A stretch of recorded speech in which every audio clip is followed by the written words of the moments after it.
Mataas ang lagnat pero ramdam ko ang panghihina ng katawan. Pagdating ko sa bahay, agad kong nilapag ang bag ko. Nakita ko si Ate Len, isa sa mga tauhan ng mama ko.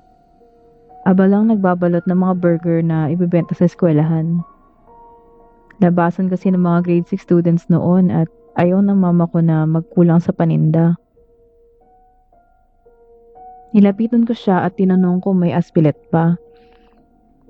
Alam mo yung gamot na parang candy?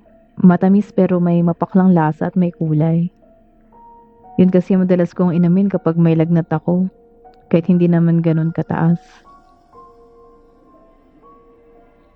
Agad naman siyang tumugon at sinabing dadalhin na lang niya sa kwarto ko.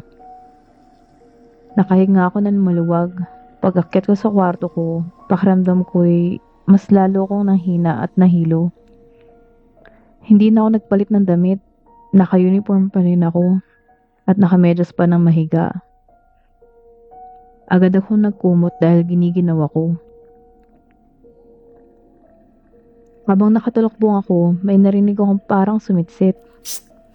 Inisip ko na baka sa likod bahay lang kasi may mga kabahayan din doon. Pinagsawalang bahala ko lang.